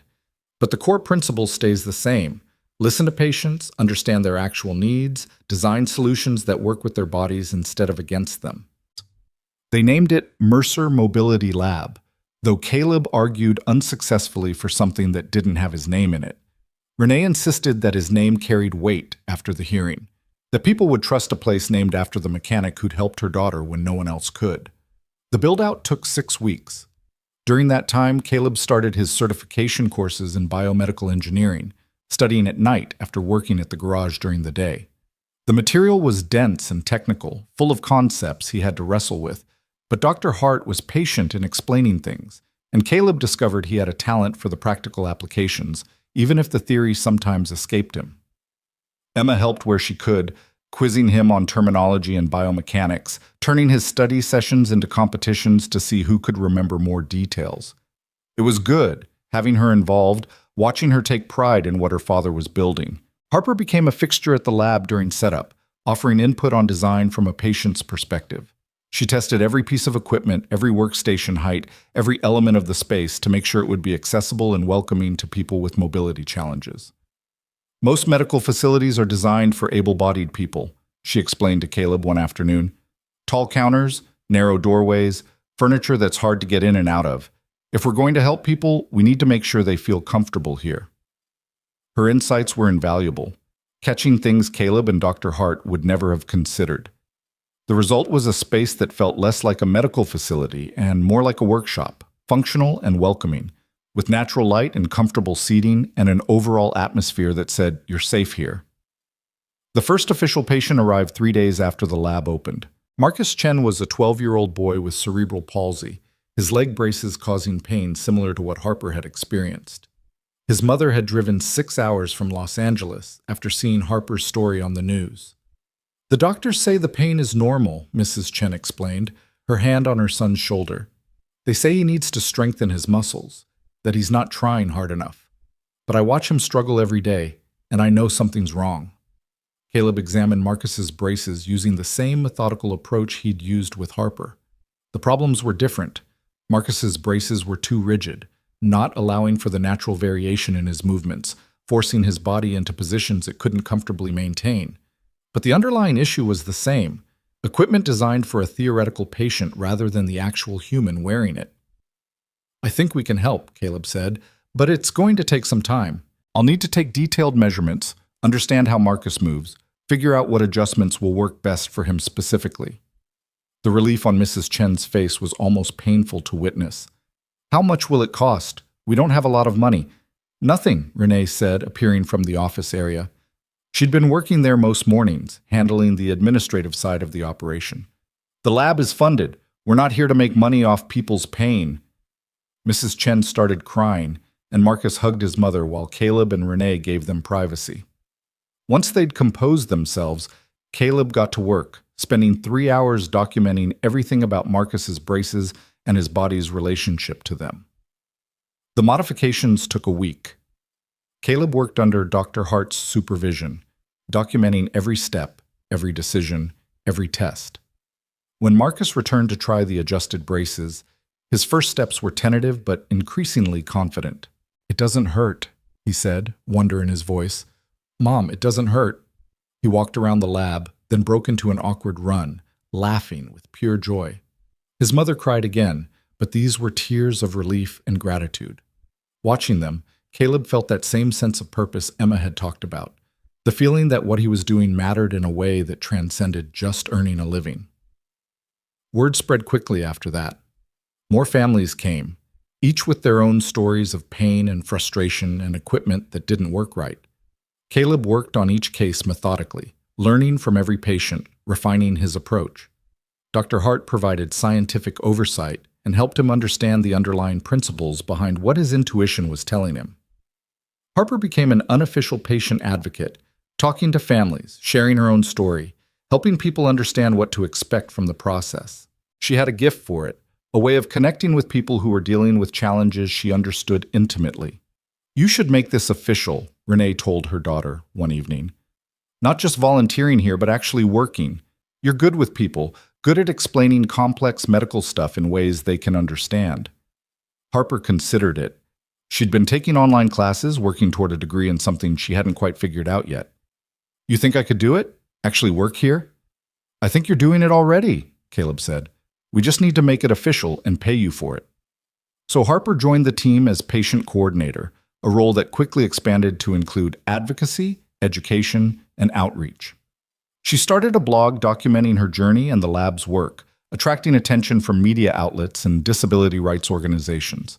Her voice, authentic, vulnerable, and unafraid to challenge the medical establishment, resonated with people who'd felt unheard for years. 6 months after the lab opened, they'd helped 47 patients. Not a huge number in the grand scheme of things, but 47 people who were in less pain, who could move more freely, who had a little more dignity and independence in their lives.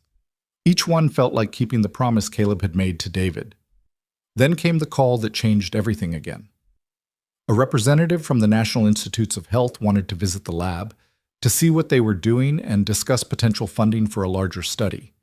Apparently Harper's blog and the media coverage had caught the attention of people who controlled serious research money. "This could be massive," Dr. Hart said, pacing excitedly in her small office. "Federal funding means legitimacy. It means we could expand, hire more people, help more patients. It means we could actually change how the industry approaches mobility devices. But it also meant scrutiny. The NIH didn't hand out grants to operations that couldn't prove rigorous methodology and reproducible results.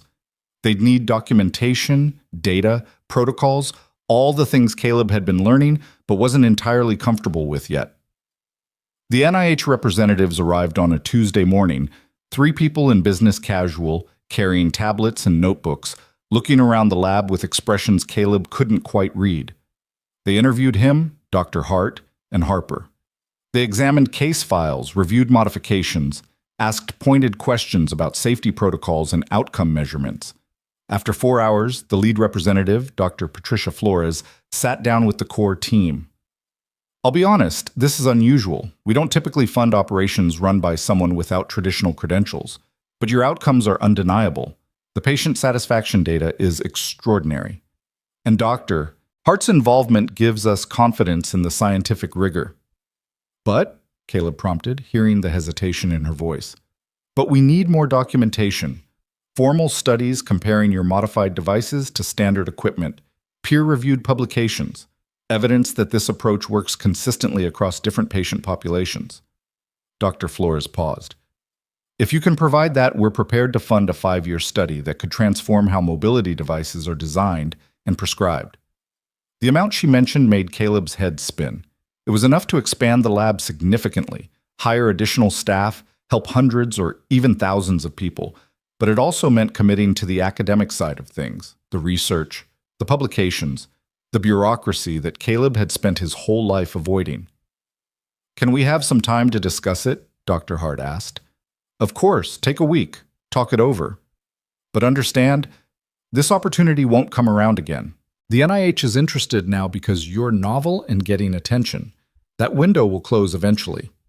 After they left, Caleb sat in his office, a small room that still felt too official for someone who'd spent his career in a garage, and tried to process what had just happened. Emma stopped by after school, finding him staring at spreadsheets he didn't entirely understand. Heavy thoughts? She asked, dropping her backpack. Life-changing thoughts. The NIH wants to fund us, like serious money, enough to really build something significant. That's amazing. Why do you look so worried? Because it means going all in on this. No more garage work. No more just being a mechanic who helps people on the side. This would be my whole life. Caleb rubbed his face. What if I'm not smart enough? What if I can't handle the academic stuff, the research protocols, all the things that come with federal funding? Emma sat on the edge of his desk. Dad, you've been not smart enough your whole life according to the system. No college degree, no formal training, just a guy who fixes things. And somehow you figured out what teams of doctors and engineers couldn't. Maybe intelligence isn't about degrees and credentials. Maybe it's about actually paying attention to what matters. Her faith in him was humbling and terrifying in equal measure. Your mom would know what to do. She was always better at the big decisions. Mom would tell you to stop doubting yourself and do the thing that scares you, because that's usually the thing worth doing. Emma smiled. She'd also remind you that you don't have to do this alone. You've got Dr. Hart, Renee, Harper, and me. We're a team. Let us help carry the weight. The decision was made that evening. They would accept the NIH funding, commit to the formal studies, and build something that could actually change the industry. It was terrifying and exciting and felt like standing at the edge of something enormous. The next year was a blur of growth and challenge. The lab expanded into adjacent space, adding workstations and equipment. They hired 3 additional technicians, all of them trained by Dr. Hart and Caleb in the patient-centered approach that had become their signature. They brought on a full-time researcher to handle data collection and analysis for the NIH study. Harper's role grew too. She started speaking at conferences, sharing her story, and advocating for patient-centered design in medical devices. Her blog attracted tens of thousands of followers, people who found hope in her journey and the lab's mission. She became the face of the movement in a way that made Caleb deeply uncomfortable with his own growing public profile, but immensely proud of her courage. The research results started coming in after 6 months, and they were even better than Caleb had hoped. Patients using modified devices showed significant improvements in pain levels, mobility, and quality of life compared to those using standard equipment. The modifications were safe, effective, and reproducible when done following the protocols they'd developed. Dr. Hart published the preliminary findings in a major medical journal, with Caleb listed as co-author despite his protests that he hadn't really written anything. The paper sparked intense discussion in the medical device community, some celebrating the innovation, others criticizing the methodology, or questioning whether mechanics should be involved in medical care at all. But the patients kept coming. Word of mouth brought people from across the country, families who'd exhausted other options and were desperate for help. The lab couldn't accommodate everyone, But they documented their methods carefully, trained other facilities in their approach, and slowly built a network of providers who understood that listening to patients was just as important as engineering expertise. Emma graduated from middle school and started high school, already talking about studying biomedical engineering in college. She'd found her calling watching her father work, seeing the impact of combining technical skill with human empathy. Caleb couldn't have been more proud. On the one-year anniversary of the lab's opening, they held a small celebration. Current and former patients came, along with their families, creating a room full of people who represented lives changed by the simple act of listening and caring. Marcus was there, running around with other kids, his braces barely noticeable. A veteran named James who'd regained use of his prosthetic arm after years of it sitting unused in a closet. A young woman named Sophia, who'd gone back to college after modified braces, finally let her navigate campus without constant pain. And Harper, of course. She stood to speak, her mother beside her, both of them looking at Caleb with expressions of gratitude and affection that made him deeply uncomfortable and deeply grateful simultaneously. A year ago, I walked into a garage in pain, Harper began. I'd been in pain for so long I'd almost forgotten what it felt like to not hurt. Caleb looked at me, really looked at me, and saw something everyone else had missed. He saw that my pain wasn't inevitable. It was fixable. She paused, collecting herself. But what we've built here is about more than fixing braces or prosthetics. It's about fixing a system that forgot to put patients first. It's about proving that expertise isn't just about credentials. It's about caring enough to really understand someone's experience and brave enough to challenge conventional wisdom when it's causing harm. Harper looked directly at Caleb. You gave me my life back, but more than that, you gave me purpose.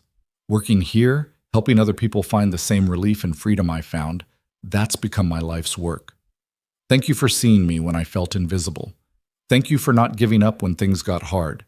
Thank you for keeping your promise to your brother by helping me and everyone else who's walked through these doors. The room applauded, and Caleb had to blink hard against tears. He wasn't good at this. The emotion, the recognition, the feeling of being valued for something beyond just his technical skills. But standing there surrounded by people whose lives he'd touched, he let himself feel it fully. Dr. Hart spoke next, talking about the future, expanded research, new collaborations, the possibility of changing industry standards for medical device design. Renee announced additional funding to support pro bono work for families who couldn't afford modifications. Emma surprised everyone by presenting a scholarship fund she'd created in David's name to support students from non-traditional backgrounds pursuing careers in biomedical engineering. My uncle believed in second chances and questioning authority, Emma said. This scholarship is for kids like my dad, people who think differently, who see solutions others miss, who care more about results than rules, because those are the people who change the world. The celebration continued late into the evening, people sharing stories and laughter and hope. Caleb found himself standing outside as the sun set, watching the California sky turn orange and pink, feeling the weight of the past year and the promise of what was coming. Renee joined him, 2 cups of coffee in hand. She passed him one without speaking, and they stood in comfortable silence for a moment. Thank you, Caleb said finally, for believing in this, for making it possible. I should be thanking you. You gave me my daughter back. Renee's voice was thick with emotion. Before you, Harper was just surviving. Now she's thriving. She has purpose and passion and a future she's excited about. That's worth more than any amount of money I could spend. She's extraordinary. What she's built here with the patient advocacy, the blog, the speaking, that's all her. She learned from watching you, learned that one person who cares enough can make a difference. That expertise comes in many forms, that sometimes the bravest thing you can do is refuse to accept that suffering is inevitable. Renee looked at him. You've changed a lot of lives, Caleb, not just Harper's, all of us who've been part of this. A few weeks later, Harper called Caleb with an unusual request. There's something I want to do and I need your help. What kind of something? I want to go back to the beach, the one where I drowned, where everything started. Her voice was steady but vulnerable. I haven't been back since the accident. I was too scared and then I couldn't walk well enough to actually get down to the water, but now, you want to face it, Caleb finished. I want to prove to myself that it doesn't own me anymore, that I'm not defined by what happened there, but I don't want to go alone. They planned it for a Saturday morning. Harper, Renee, Caleb, and Emma. The beach was the same as it had been 11 years ago. Golden sand and rolling waves, and the kind of California sunshine that made everything feel possible. Harper stood at the parking lot's edge, looking down at the water, and Caleb could see her gathering courage. "You don't have to do this," Renee said softly. "Yes, I do." Harper took a breath, then started walking down the sandy path toward the beach. The sand was challenging, shifting under her feet in ways that pavement never did, but Harper navigated it with growing confidence. The modified braces adapted to the terrain, adjusting their support as needed. When she reached the hard-packed sand near the water, she stopped, staring at the waves. "This is where it happened," she said quietly, "where I went under and everything changed." Caleb stood beside her, not speaking, just being present. Emma and Renee held back, giving Harper space. "For years I was so angry at this place," Harper continued. "Angry at the ocean, at my 8-year-old self for swimming out too far, at my body for breaking. I felt like the girl I was supposed to be drowned that day. And all that was left was this broken version who could never be whole again." She walked closer to the water, her feet at the edge where waves washed up and retreated. "But that girl didn't drown. She survived. She fought through years of pain and limitation and people telling her to accept less than she deserved. She grew up into someone who refuses to let trauma define her future." Harper turned to look at Caleb. "You helped me remember that I'm not just my injury or my limitations. I'm a person with dreams and capabilities and the right to move through the world without constant pain. You helped me reclaim my life." Then, before anyone could react, Harper kicked off her shoes, unstrapped her braces with practiced efficiency, and walked into the water. Just her feet at first, then her ankles, then deeper until small waves lapped at her calves. She stood there, arms spread, face turned toward the sun, laughing with pure joy. Renee gasped, moving forward instinctively, but Caleb caught her arm. "Let her have this moment. She's okay." And Harper was okay. More than okay. She was free, standing in the water that had nearly killed her, proving that trauma didn't have to be destiny, that the past could be faced and overcome, that broken things could heal stronger than they'd been before. When Harper finally came back to shore, everyone was crying. She hugged her mother first, both of them laughing through tears, years of fear and grief and hope tangling together. Then she hugged Caleb, holding tight. "Thank you," she whispered, "for everything, for seeing me, for not giving up, for helping me find my way back to myself." "You did the hard part," Caleb said. "I just adjusted some angles and replaced some parts. You're the one who had the courage to keep fighting." They spent the rest of the morning at the beach, talking and walking and watching Emma build elaborate sandcastles with engineering precision. It was peaceful, healing, a moment of quiet triumph after a year of intense work and change. On the drive home, Emma fell asleep in the passenger seat, exhausted from sun and emotion. Caleb drove in silence, thinking about how far they'd all come. A year ago, he'd been a mechanic in a struggling garage, going through the motions of life without really living. Now he was running a lab, helping people across the country, building something that might actually change an entire industry. His phone buzzed with a text from Dr. Hart. "Dr. Hart, NIH just approved the full 5-year funding. We're official. Time to change the world." Caleb smiled, glancing at Emma's sleeping face, thinking about Harper standing in the waves, remembering David and the promise made in a hospital room 5 years ago. He thought that promise was just about helping one person if he ever got the chance, but it had become so much more, a mission, a calling, a way to honor his brother's memory by making sure other people didn't have to suffer the way David had suffered. They pulled into the driveway as the sun was setting. Emma woke up, groggy and smiling. "We home?" "We're home," Caleb confirmed. Inside, the house was quiet and familiar, filled with memories of the life he'd built and the family he'd raised. But it felt different now too, fuller somehow, expanded by the new purpose he'd found and the people who'd become part of his extended family through the lab. His phone buzzed again. This time it was Harper. "Thank you for today, for everything. You didn't just fix my braces, You helped me fix my life. That beach used to represent the worst day of my existence. Now it represents freedom. That's the gift you gave me." Caleb read the message twice, feeling the weight of gratitude and responsibility and hope. He'd set out to keep a promise to a dead brother. Along the way, he'd discovered that fixing things, whether cars or braces or broken spirits, was more than just a job. It was a way to make meaning from loss, to transform pain into purpose, to prove that one person who cares enough really can change lives. Emma appeared in the doorway, already in pajamas. "What are you smiling about?" "Just thinking about how weird life is. A year ago, I was fixing cars and trying not to think too hard about anything. Now I'm running a research lab and changing the medical device industry." "You're still fixing things," Emma pointed out. "Just different things. Important things." "Yeah," Caleb agreed. "I guess I am." That night, he dreamed of David. Not the sick, suffering David from the end, but his brother as he'd been before the accident, full of life and laughter and plans for the future. In the dream, David smiled at him and said, "You did good, little brother. You kept your promise."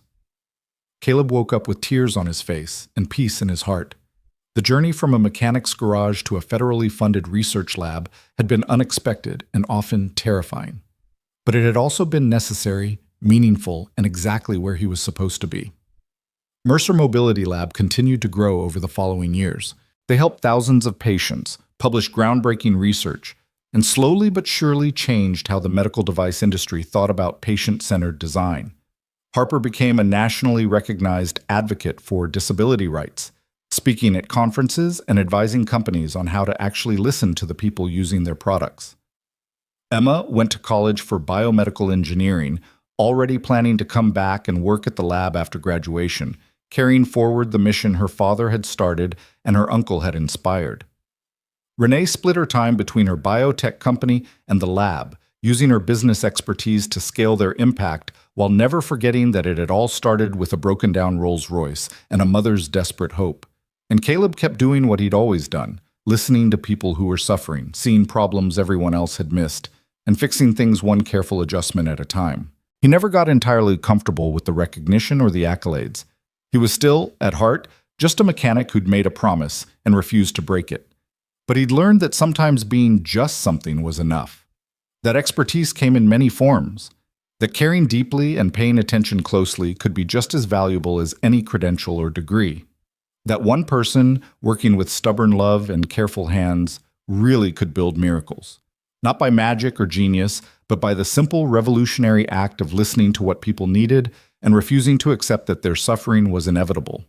One stubborn, loving step at a time.